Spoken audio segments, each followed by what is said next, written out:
நிறைய பேர் எங்கள்கிட்ட கேட்கக்கூடிய கேள்வி என்னன்னா, காதல் திருமணம் செஞ்சிடுறாங்க. காதலிக்கும்போது ரொம்ப அவங்களுக்குள்ள சண்டையே வந்ததில்ல. ரொம்ப அவங்க மகிழ்ச்சியாக இருக்காங்க. அதுவே கல்யாணம் ஆன அடுத்த நிமிஷம், அடுத்த நாள்ல இருந்து பிரச்சனை தாங்க. எதை சொன்னாலும் தப்பாகவே அர்த்தம் எடுத்துக்கிறாங்க, தப்பாகவே யோசிக்கிறாங்க, தப்பாகவே பேசுகிறாங்க. அப்படிங்கிறது இது ஆண்களும் பெண்களும் பாராபட்சம்லாம் கிடையாது. ஆண்கள் மட்டும்தான் இப்படி சொல்கிறாங்க, பெண்கள் மட்டும்தான் இப்படி சொல்கிறாங்கலாம் இல்லை. 2 பேர் தரப்புலையுமே இந்த கம்ப்ளைண்ட்டுங்கிறது நிறைய இருக்குது. இது ஏன் இந்த வேற்றுமை? காதல்ங்கிறது ஒன்று தானே. இப்போ பொதுவாக காதல்னாக்கா புதன் அப்படிங்கிறத எடுத்துக்கலாம்.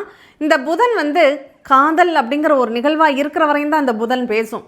இந்த கல்யாணமாக கன்வெர்ட் ஆயிடுச்சுன்னு வச்சுக்கோங்க, அங்கே கணவன்கிற அந்தஸ்தை பெண்களுக்கு செவ்வாய் பகவான் கொடுப்பாரு, அங்கே மனைவிங்கிற அந்தஸ்தை ஆண்களுக்கு சுக்கிர பகவான் கொடுப்பார். அப்போ இந்த கிரகங்கள் அப்படி கன்வெர்ட் ஆகிடும், அங்கே அப்படி மாறிடும். மாறினதுக்கப்புறம் அவங்க ஜாதகத்தில் இந்த சுக்கிரன் செவ்வாய் நல்ல நிலையில் இருக்குது.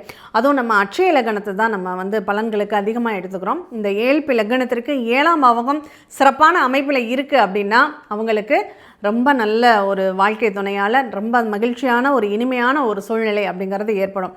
இதே 5ஆம் பாவம் மட்டும்தான் நல்லா இருக்குது, 7ஆம் பாவம் நல்லா இல்லைன்னா காதலிக்கிற வரையும் அந்த காதல் அவங்களுக்கு ரொம்ப சிறப்பாக இருக்கும். அதுவே 7ஆக மாறும்போது அங்கே மனைவிங்கிற ஸ்தானத்தை பெறும்போது 7ஆம் பாவகத்தின் நிகழ்வு அங்கே பிரச்சனைக்குரியதாக மாற்றிடும் அப்படின்னு சொல்லலாங்க. சரி, இந்த காதலில் பிரச்சனைகள் வருது, கல்யாணத்துக்கு அப்புறம் பிரச்சனைகள் வருதுன்னா அவங்களுக்கான தீர்வு என்ன அப்படின்னா, முருகனை தாங்க அவங்க பலமாக பிடிக்கணும். அந்த ஆண்கள் என்ன பண்ணணும் அப்படின்னா, அவங்க பார்வதி தேவியை வழிபாடு செய்ய வேண்டும்.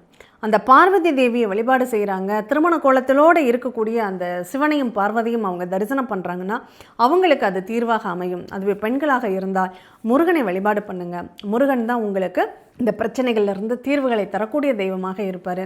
செவ்வாய்க்கிழமை முருகனுக்கு வழிபாடு பண்ணுங்கள், கண்டிப்பாக நல்லதே நடக்கும். நன்றி.